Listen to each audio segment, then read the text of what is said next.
Hello friend, good morning. मेरा topic है आज का कार्डियोवैस्कुलर सिस्टम। वैसे तो इस सिस्टम के अंदर ही इसका सब कुछ छुपा हुआ है। कार्डियो कार्डियो का जहाँ ही बात आएगा तो समझेंगे कार्डियो माने हार्ट, कार्डियक। और वेस्कुलर वेस्कुलर मतलब ब्लड वेसल्स। कहने का मतलब ये है कि जहाँ पे हमें हार्ट और ब्लड वेसल्स इस दोनों से रिलेटेड बात करना होगा तो वही सिस्टम को बोलते हैं कार्डियोवैस्कुलर सिस्टम। अब बेसिकली बात करना है कि ये है क्या, हार्ट हार्ट क्या है, ब्लड वेसल्स क्या है, इस सब के अराउंड बात करेंगे। हार्ट का स्ट्रक्चर क्या होता है, हार्ट का फंक्शन क्या होता है, कितने कितने तरीके से डिजीज जो है सो हार्ट से रिलेटेड डिजीज होती है, उसका सिम्टम क्या होता है, उसका ट्रीटमेंट क्या होता है, उसका पैथोलॉजी टेस्ट वगैरह क्या होता है, उस सब के बारे में आज हम बात करेंगे। सबसे पहले बेसिक बात कि हार्ट क्या है। हार्ट एक ऐसा सिस्टम है, ह्यूमन सिस्टम एक ऐसा ह्यूमन सिस्टम है जिसका काम होता है ब्लड को पंप करना। ठीक है, ब्लड ना बनता है, ना फॉर्मेशन होता है, ना फ्लो होता है। सिर्फ और सिर्फ हार्ट का काम है ब्लड को पंप करना। तो कार्डियोवैस्कुलर सिस्टम में मुझे इतना पता चला है कि ये हार्ट और ब्लड वेसल से मिलकर बना हुआ है, इसीलिए हम लोग कार्डियोवैस्कुलर सिस्टम को ट्रांसपोर्ट सिस्टम भी बोलते हैं। दूसरा बात, हार्ट कहाँ पाया जाता है। हार्ट मीडियास्टिनम हमारे एक यहाँ पर, जैसे कि ये हमारा बीचों बीच है, चेस्ट है बीचों बीच, तो हल्का लेफ्ट साइड इस तरफ मीडियास्टिनम होता है, वहीं पर इसका लोकेशन होता है। मीडियास्टिनम क्या होता है, तो मीडियास्टिनम आपका स्टेरनम हो गया, वर्टिब्रा हो गया और लंग्स, तीनों के बीच से आपस में घिरा रहता है। बीच में हार्ट होता है, बहुत छोटा होता है। इसका वजन लगभग मेल में लगभग 300 ग्राम के आसपास होता है। बहुत सारे बुक में थोड़ा बहुत इधर उधर वेरिएशन ही मिलेगा, लेकिन लगभग 300 ग्राम के आसपास होता है। वहीं फीमेल में 250 ग्राम के आसपास होता है। इसका साइज के बारे में बात करेंगे तो इसका लेंथ लगभग 12 सेंटीमीटर होता है, विड्थ लगभग 6 सेंटीमीटर के आसपास होता है और थिकनेस इसका 3 सेंटीमीटर के आसपास होता है। अब बात करेंगे इसका शेप के बारे में। हार्ट का जो शेप होता है बिल्कुल कोन शेप का होता है, बिल्कुल इस तरह से जैसे मुट्ठी हम लोग का होता है। अब डायग्राम बनाएंगे तभी समझा पाएंगे आप लोगों को, लेकिन बिल्कुल मुट्ठी की तरह होता है, इसलिए हम इसको कोन शेप बोलते हैं। और फिटस में जहां तक बात है तो ये 4 वीक के अराउंड में हार्ट बनना स्टार्ट होता है। जो मदर के अंदर बेबी का डेवलपमेंट होता है उसको फिटस बोलते हैं। और 8 वीक होते होते हार्ट का फॉर्मेशन पूरी हो जाता है। हार्ट का 2 पार्ट होता है, जैसे एक बताए हैं आपको। जैसे मान लीजिए हार्ट है तो इसके ऊपर वाला भाग जो होता है वो फ्लैट होता है और नीचे वाला भाग जो होता है वो थोड़ा कॉनिकल शेप में होता है, इसलिए हार्ट को हम लोग कोन शेप भी बोलते हैं। तो ऊपर वाला जो पोर्शन होता है उसको हम लोग बोलते हैं बेसल पार्ट ऑफ हार्ट, और नीचे वाला जो पार्ट होता है उसको हम लोग बोलते हैं एपेक्स पार्ट ऑफ हार्ट। अब बात करेंगे हम हार्ट के स्ट्रक्चर के बारे में। तो जनरली 2 टाइप का स्ट्रक्चर होता है हार्ट में, एक होता है एक्सटर्नल स्ट्रक्चर और एक होता है इंटरनल स्ट्रक्चर। बात करेंगे एक्सटर्नल स्ट्रक्चर का। तो एक्सटर्नल स्ट्रक्चर में ज़्यादा कुछ है नहीं, बस इसका कुछ लेयर के बारे में बताया गया है हर बुक में। इसमें 3 लेयर होता है जनरली। पहला पेरिकार्डियम, दूसरा मायोकार्डियम, तीसरा इंडोकार्डियम। जो सबसे आउटर लेयर होता है हार्ट का उसको हम लोग बोलते हैं पेरिकार्डियम, और जो मिडिल लेयर होता है उसको बोलते हैं मायोकार्डियम, और जो इनर लेयर होता है उसको हम लोग बोलते हैं इंडोकार्डियम। मैं आप लोगों को बहुत बेसिक भाषा में समझाता हूं, इसे समझने की कोशिश करिएगा। अब बात करेंगे हम हार्ट का इंटरनल स्ट्रक्चर के बारे में। देखिए, आप हार्ट में कहीं भी कुछ पढ़ लीजिए उससे मतलब नहीं है, लेकिन जब तक आप उसका इंटरनल स्ट्रक्चर के बारे में पढ़ाई नहीं करिएगा तब तक आपको हार्ट का फंक्शन बिल्कुल समझ में नहीं आएगा। हार्ट में बहुत सारा चीज़ होता है समझने वाला, जैसे कि चैम्बर होता है, सेप्टम होता है, वाल्व होता है, ब्लड जो पंप करता है कहाँ से आता है, किधर होते हुए फिर कहाँ जाता है, ये सब हम लोग पढ़ेंगे उसके इंटरनल स्ट्रक्चर के बारे में। इसमें जानते हैं क्या क्या होता है। सबसे पहला cardiac septum. Cardiac septum, septum कहने का मतलब आप लोग सोचते होंगे कि सेप्टम सेपरेट करना, लग रहा है ना ऐसा कि सेप्टम मीन्स सेपरेट करना। अब यहाँ तो मेरे पास कुछ है नहीं जो हम आपको स्ट्रक्चर बनाकर समझा दें, लेकिन आप कोई भी स्ट्रक्चर देखिएगा, कोई फोटो देखिएगा हार्ट का, तो उसमें देखिएगा कि जो 2 चैम्बर ऊपर होता है और 2 चैम्बर नीचे होता है, उसके बीचों बीच एक मस्कुलर लेयर होता है, मसल से बना हुआ एक लेयर होता है जो लेफ्ट पार्ट को और राइट पार्ट को दोनों को अलग अलग करता है, उसी को हम लोग बोलते हैं, उसी मस्कुलर जो लेयर होता है उसी को हम लोग बोलते हैं सेप्टम। दूसरा, चैम्बर। ये बहुत जरूरी बात है हार्ट के चैम्बर के बारे में। देखिए, कोई सारा बुक कहता है हार्ट का प्राइमरी चैम्बर 2 होता है, एक ऊपर वाला एक नीचे वाला। कोई कहता है हार्ट का मेनली 2 चैम्बर होता है, एक लेफ्ट वाला एक राइट वाला। वो सब बात छोड़िए, सिंपल भाषा में समझिए, हार्ट का सिर्फ और सिर्फ 4 चैम्बर होता है। पहले जानिए कि हार्ट के चैम्बर में क्या क्या चीज होता है। तो हार्ट के चैम्बर में 2 ही चीज होता है, एक होता है एट्रियम, एक होता है वेंट्रिकल। ठीक है। अब जैसे जो ये मेरा बॉडी है, तो हमारा हार्ट यहाँ पे होता है, तो इधर वाला जो साइड हो गया वो हो गया राइट साइड, इधर वाला हो गया वो लेफ्ट साइड। अब ये हार्ट है, तो हार्ट में जो ऊपर वाला भाग होता है राइट साइड, उसको हम लोग बोलते हैं राइट एट्रियम, और नीचे वाला जो भाग होता है राइट साइड में उसको बोलते हैं राइट वेंट्रिकल। लेफ्ट साइड में जो ऊपर वाला भाग होता है उसको हम लोग बोलते हैं लेफ्ट एट्रियम, और लेफ्ट साइड में ही जो नीचे वाला भाग होता है उसको बोलते हैं हम लोग लेफ्ट वेंट्रिकल। अब जानेंगे सबके बारे में। जैसे कि सबसे पहले हम लोगों को देखना है कि ब्लड कहाँ से आता है हार्ट में, कहाँ कहाँ ट्रेवल करता है, फिर हार्ट से बाहर जाता है, फिर दोबारा हार्ट में एंटर करता है। तो ये सब फंक्शन को जानेंगे। सबसे पहला बात समझ लीजिए कि सबसे पहले हमारे हार्ट में ब्लड कहाँ आता है, किसके थ्रू आता है। तो सबसे पहले हमारे हार्ट में ब्लड राइट एट्रियम, जो राइट साइड वाला ऊपर वाला पोर्शन है एट्रियम, राइट एट्रियम, उसमें आता है सबसे पहले ब्लड। कहाँ से आता है? सुपीरियर वीना कावा और इंफीरियर वीना कावा, ये दोनों वीना कावा है, एक तरह से ब्लड जिसमें फ्लो होता है, ब्लड पाइप एक तरह से बोल सकते हैं आप। तो सुपीरियर वीना कावा ऊपर की तरफ रहता है, जो हमारा राइट एट्रियम है उसके ऊपर तरफ रहता है, और इंफीरियर वीना कावा राइट एट्रियम के नीचे वाले पोर्शन से आता है, इसीलिए सुपीरियर वीना कावा बोलते हैं और इंफीरियर वीना कावा बोलते हैं। तो सबसे पहले हमारे बॉडी में ब्लड राइट एट्रियम में सुपीरियर वीना कावा और इंफीरियर वीना कावा से आता है, और वो जो ब्लड हमारे राइट एट्रियम में आता है वो पूर्णतया डीऑक्सीजनेटेड ब्लड है, मीन्स उस ब्लड में ऑक्सीजन बिल्कुल भी नहीं है। ठीक है, अब समझते हैं फिर से बात को। सबसे पहले ह्यूमन हार्ट में ब्लड राइट एट्रियम में आता है थ्रू सुपीरियर वीना कावा और इंफीरियर वीना कावा। समझ गए? सुपीरियर वीना कावा और इंफीरियर वीना कावा, ये दोनों से डीऑक्सीजनेटेड ब्लड हमारे राइट एट्रियम में इंटर करता है। इंटर करने के बाद फिर जाता है ब्लड नीचे वाला चेम्बर, जिसको बोलते हैं राइट वेंट्रिकल। राइट वेंट्रिकल से फिर ब्लड जाता है हमारे इसमें लंग्स में जाता है, फिर लंग्स से फिर आता है लेफ्ट एट्रियम, और लेफ्ट एट्रियम से लेफ्ट वेंट्रिकल। लेकिन इतना आसानी से बोल दिए ना, ब्लड यहाँ आता है, वहाँ जाता है, वहाँ से फिर बाहर जाता है लंग्स में, फिर वापस हार्ट में आता है, ये इतना आसानी से नहीं होता है। अब इसका पूरा फंक्शन समझने की कोशिश करिए। सबसे पहले राइट एट्रियम में ब्लड आया, ब्लड राइट एट्रियम में आया, राइट एट्रियम से जो ब्लड राइट वेंट्रिकल में जाएगा तो एक वाल्व होता है जिसको हम लोग बोलते हैं ट्राइकस्पिड वाल्व। ट्राइकस्पिड मतलब 3, ये जो है ना, ये बिल्कुल इस टाइप का रहता है, और ये 1 हो गया, ये 2 हो गया, एक और बीच में रहता है। 3 हाथ तो है ना जो दिखा दें, 2 ऐसे हो गया और एक बीच में ऐसे होता है, ट्राइकस्पिड वाल्व बोलते हैं उसको। जैसे ब्लड राइट एट्रियम में आया, राइट एट्रियम से बिल्कुल इस पे आया ब्लड, ये खुल जाता है, खुलने के बाद ब्लड चला जाता है हमारा राइट वेंट्रिकल में। तो राइट एट्रियम से राइट वेंट्रिकल के बीच ट्राइकस्पिड वाल्व होते हुए ब्लड जाता है हमारा राइट वेंट्रिकल में। ठीक है, राइट वेंट्रिकल में ब्लड आ गया। राइट वेंट्रिकल में अभी तक ब्लड हमारा डीऑक्सीजनेटेड है, ये याद रखिएगा। ब्लड हमारा राइट वेंट्रिकल में आ गया थ्रू ट्राइकस्पिड वाल्व। अब वो जाएगा धीरे धीरे पल्मोनरी वाल्व क्रॉस करते हुए, जैसे अभी आपको हम ट्राइकस्पिड वाल्व बोले हैं। देखिए, वाल्व के बारे में अलग से हम बताएंगे आपको लास्ट में, लेकिन स्टार्टिंग में चूंकि ब्लड कहाँ गया, किसको क्रॉस करते करते गया, ये बात बोलना जरूरी है।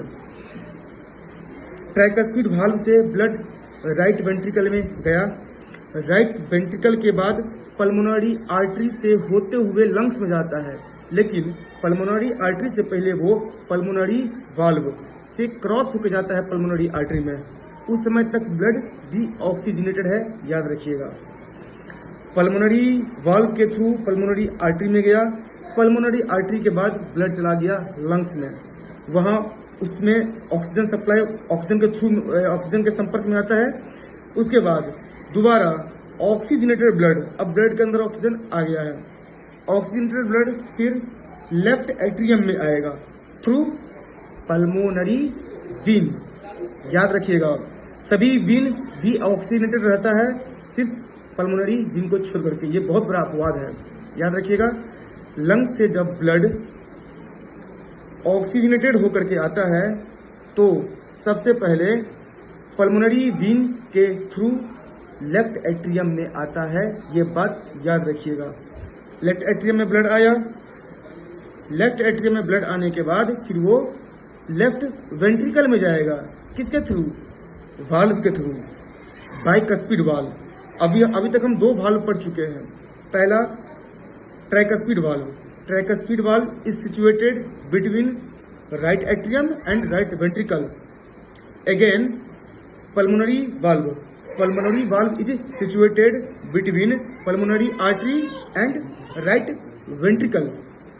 And now bicuspid valve, bicuspid valve is situated between left atrium and left ventricle. ठीक है, अब लेफ्ट एट्रियम में ब्लड आया ऑक्सीजनेटेड होकर के, लेफ्ट एट्रियम में आने के बाद बाइकस्पिड वाल्व के थ्रू जाएगा लेफ्ट वेंट्रिकल में, लेफ्ट वेंट्रिकल में जाने के बाद वो एओर्टा के थ्रू पूरा बॉडी में ऑक्सीजनेटेड ब्लड फैल जाएगा, इसको एओर्टिक वाल्व भी बोलते हैं।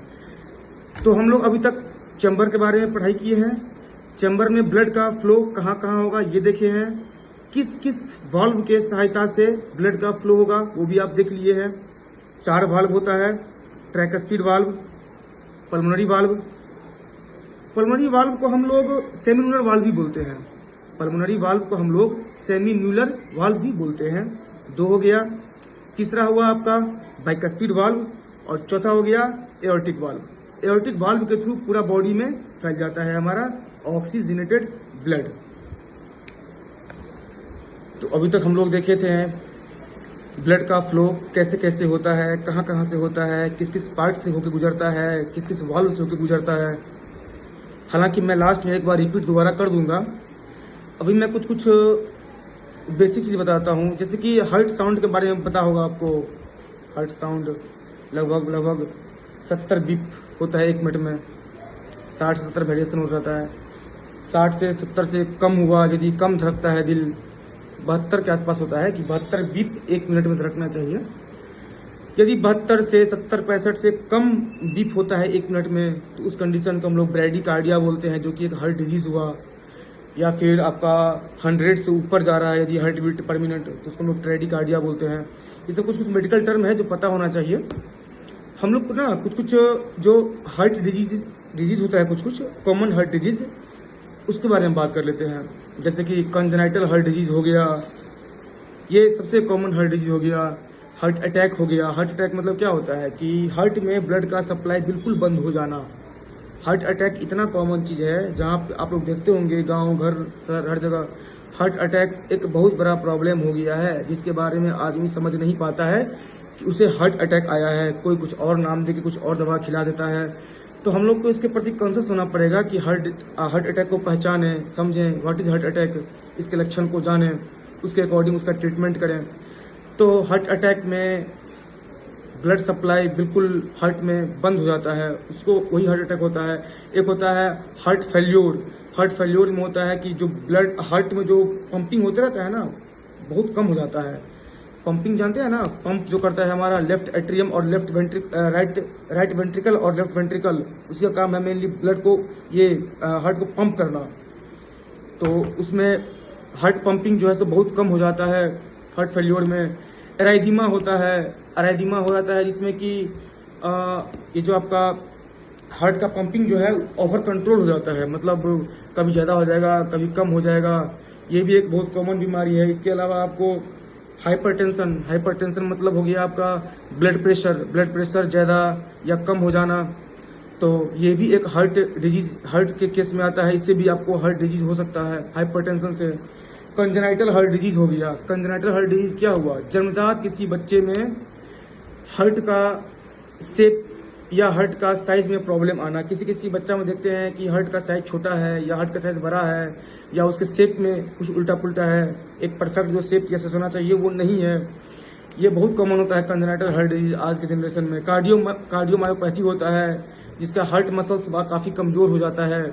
उसके बाद आपको वेल्वुलर हार्ट डिजीज होता है, इसमें कि वाल्व आपका डैमेज हो जाता है, जो वाल्व के बारे में जिक्र किए थे। तो ये सब कुछ हार्ट डिजीज होता है, इसके बारे में आपको पता होना चाहिए। अभी बात कर रहे थे हम लोग इसके बारे में, हार्ट अटैक के बारे में। तो हार्ट अटैक के बारे में एक सबसे बेसिक चीज़ होता है आपका, जिसको हम लोग CPR बोलते हैं। CPR देना ये बहुत कॉमन चीज़ है और हर किसी को पता होना चाहिए। CPR हम लोग क्या करते हैं ना, CPR जैसे आपको क्या बोले हम कि ब्लड सप्लाई कम हो जाना या रुक जाना हार्ट में, वही होता है हार्ट डिजीज। तो उसको वापस दोबारा फंक्शनिंग में लाने के लिए हम लोग उसको पेशेंट को CPR देते हैं। CPR मतलब एक प्रोसेस होता है, आप लोग देखिएगा यूट्यूब पर वीडियो तो अच्छा समझ में आएगा। बहुत सारे आजकल 3D वगैरह वीडियो आने लगा है, तो उसमें आपको बिल्कुल इस तरह से आकर के कंटिन्यू हार्ट जो हमारा है, ये स्टेरनम की लेफ्ट साइड यहाँ है सब्स्टिट्यूटेड हार्ट है, यहाँ पर बहुत जोर से कंटिन्यू आधा घंटा 25 मिनट तक कंटिन्यू उसको मतलब प्रेस किया जाता है बहुत जोर से।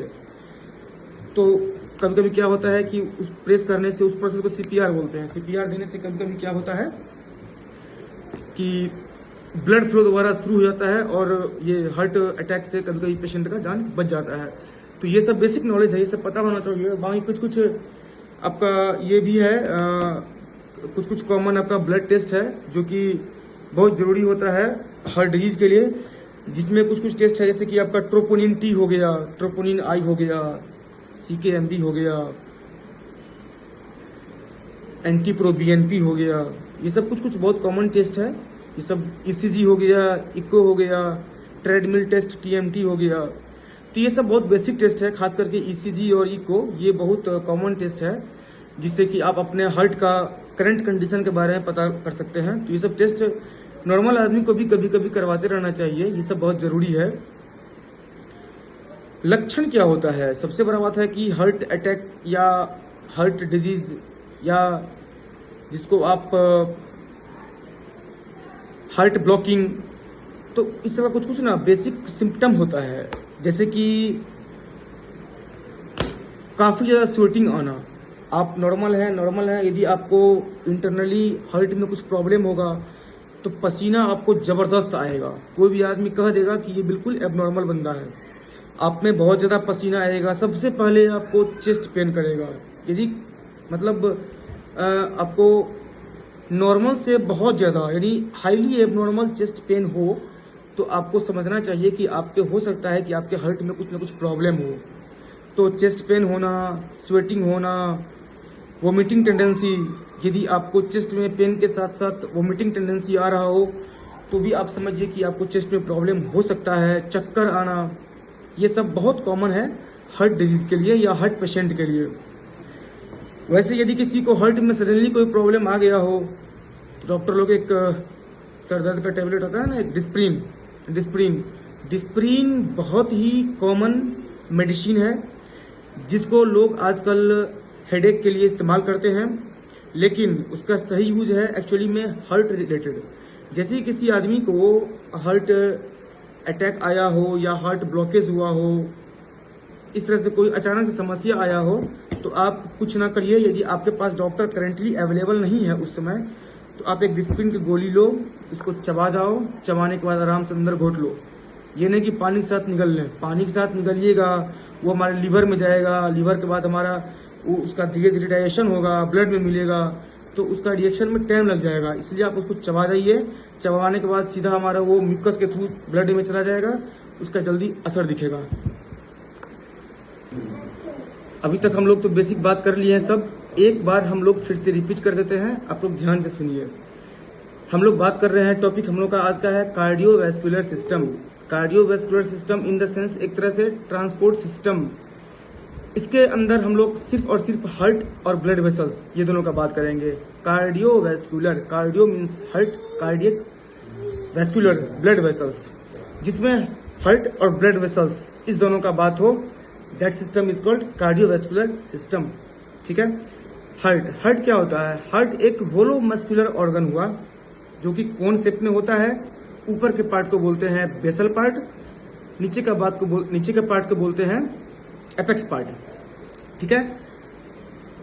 इसका वजन लगभग 300 ग्राम के आसपास मेल में होता है, 250 ग्राम के आसपास फीमेल में होता है।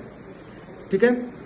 इसका साइज क्या होता है? लेंथ इसका होता है 12 सेंटीमीटर के लगभग, विड्थ होता है इसका 6 सेंटीमीटर के लगभग, और इसका थिकनेस होता है 3 सेंटीमीटर के लगभग। ठीक है। अब इसके बात करेंगे स्ट्रक्चर के बारे में। 2 तरह का स्ट्रक्चर होता है, एक्सटर्नल, इंटरनल। एक्सटर्नल में 3 लेयर होता है, pericardium, myocardium, endocardium. Outer layer pericardium, middle layer myocardium, inner layer endocardium. अब बात करेंगे इसका इंटरनल स्ट्रक्चर, जो कि सबसे मेन है। इंटरनल स्ट्रक्चर ही, इसी में सब कुछ छिपा हुआ है। इसमें एक होता है सेप्टम। सेप्टम एक मसल्स टाइप का एक लेयर होता है, सेप्टम बीचों बीच, जो कि हार्ट को 2 भागों में बांटता है, लेफ्ट और राइट। तो वही जो होता है लेयर मस्कुलर टाइप का, इसको बोलते हैं सेप्टम। दूसरा हो गया आपका चैम्बर। तो ह्यूमन हार्ट में 4 चैम्बर होता है, right atrium, right ventricle, left atrium, left ventricle. ऊपर वाला जो दोनों होता है वो एट्रियम हुआ, तो राइट वाला राइट एट्रियम, लेफ्ट वाला लेफ्ट एट्रियम। नीचे का होता है वेंट्रिकल, राइट वाला राइट वेंट्रिकल, लेफ्ट वाला लेफ्ट वेंट्रिकल। अब देखना है कि इसमें कैसे कैसे प्रोसेस होता है।